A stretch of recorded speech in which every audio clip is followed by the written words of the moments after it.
అందరికీ నమస్కారం. నా పేరు కన్నేపల్లి అప్పలనాగేంద్ర శర్మ. ఈరోజు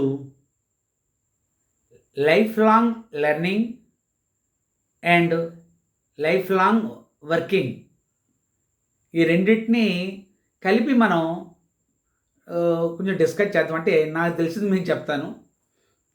ఇప్పుడు చూడండి, అందరూ ఏమంటారు, ప్రతి వ్యక్తి ఒక లెర్నరు, అంటే నేర్చుకుంటూనే ఉంటాడు. అతడు నేర్చుకుంటూనే ఉండాలి, జీవితాంతం నేర్చుకుంటూ ఉండాలి. అతడు ఆఖరి క్షణం వరకు, జీవితం ఆఖరి క్షణం వరకు నేర్చుకుంటూనే ఉండాలి అని చాలామంది అంటారు. మంచిదే, నేర్చుకుందాం. మనం నేర్చుకున్నది మనం ఉపయోగిస్తున్నామా? అది కావాలి కదా. నేర్చుకున్నది మనం అలా ఉంచుకుంటే అలాగే ఉపయోగించాలి. ఆ ఉపయోగించాలంటే ఏం చేయాలి? మనం లైఫ్ లాంగ్ వర్కింగ్లో ఉండాలి. లైఫ్ లాంగ్ వర్కింగ్లో ఉండాలి. మన యొక్క ఆరోగ్య పరిస్థితులకు అనుగుణంగా మనం ఏం చేయాలంటే, మన ఆరోగ్యం మనకు సహకరించి, మన శరీరం మనకు సహకరిస్తే నువ్వు లైఫ్ లాంగ్ వర్కర్గా ఉండొచ్చు, ఉండాలి కూడా. ఇప్పుడు చూడండి, ఉద్యోగస్తులకి, ఒక సంస్థలో చేస్తున్న ఉద్యోగస్తులు లేదా ప్రభుత్వ ఉద్యోగస్తులకి వాళ్ళకే రిటైర్మెంట్ అనేది ఉంది. అందరికీ రిటైర్మెంట్ ఉందా? చూడండి, రాజకీయ నాయకులు 87 వాళ్ళు ఇంకా పదవుల్లో ఉంటున్నారు. ఏదో ఒక దేశంలో 92 ఏళ్ళు ఇంకా వాడు అధ్యక్షుడిగా ఉన్నాడు. మన ప్రధాని గారు అంటే యాక్టివ్ అయినా అతను 70 ఏళ్ళ మనిషే. మన ముఖ్యమంత్రి గారు 70 ఏళ్ళ మనిషే. వీళ్ళకైనా రిటైర్మెంట్ ఉందా? వాళ్ళు పనిచేస్తున్నారు కదా. ట్రంప్ గారు అతను ముసలి అతను చేస్తున్నాడు కదా పని. పెద్ద పెద్ద పారిశ్రామికవేత్తలు చూడండి, వాళ్ళు 80 ఏళ్ళు, మొన్నటి వరకు టాటా అతను పనిచేస్తూనే ఉన్నారు కదా. అలాగే పెద్ద పారిశ్రామికవేత్తలు, వ్యాపారవేత్తలు,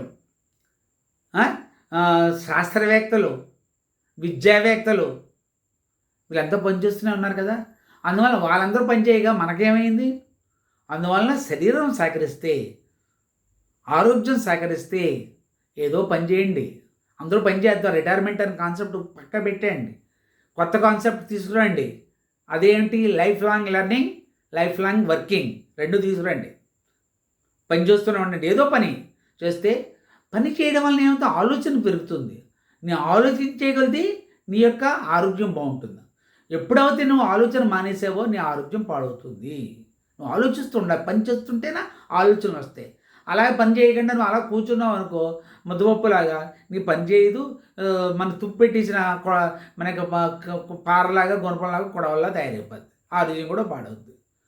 అందువల్ల నేను what I want to share with you, మీతో ఏం చెప్పాలనుకుంటున్నానంటే, నేను మీకు బాడీ సహకరిస్తే, మీ మనసు సహకరిస్తే, మీ శరీరం సహకరిస్తే ఏదో ఒక పని చేయండి. ఇంట్లో పను, బయట పను, ఎలాగైతే మనం ఏదో ఇంట్లో పని చేస్తుంటాం. అంతేకాకుండా సమాజానికి పని చేయండి. సమాజం యొక్క జాతీయాదాయం పెంచడానికి ప్రయత్నించండి. ఈ మధ్యకాలంలో వృద్ధుల సంఖ్య పెరుగుతుంది. ఎంతకాలం మనం ఇంకా సమాజం మీద, మనం కూడా వృద్ధులు, నేను కూడా, ఎందుకంటే నేను కూడా 60 ఏళ్ళు నిండిన వాడిని. నేను ఏదో చిన్న పని చేసుకుంటున్నాను. అలాగే మీరు కూడా పని చేయండి. ఎవరో ఒకరు ఏదో పని చేసుకుంటూ మీ ఆరోగ్యాన్ని కాపాడుకోండి. మీ యొక్క ఆనందమైన జీవితాన్ని, ఆరోగ్యం బాగుంటేనే ఆనందమైన జీవితం. ఆరోగ్యం ఎలా బాగుంటుంది? మన మనసుకి, మన శరీరానికి అలసట రావాలి. అలసట పడితే మంచి నిద్ర పడుతుంది. మంచి నిద్ర పడితే మనం తిన్నది అరుగుతుంది. అలాగే మన ఆరోగ్యం బాగుంటుంది, యాక్టివ్గా ఉంటాం, డైనమిక్గా ఉంటాం. మనం ఎప్పుడైతే మనం సమకాలీన సమాజానికి దూరం అయ్యామో అప్పుడు మన మీద మనకి నమ్మకం తగ్గుతుంది, మనకి గౌరవం తగ్గుతుంది. ఎప్పుడైతే మనం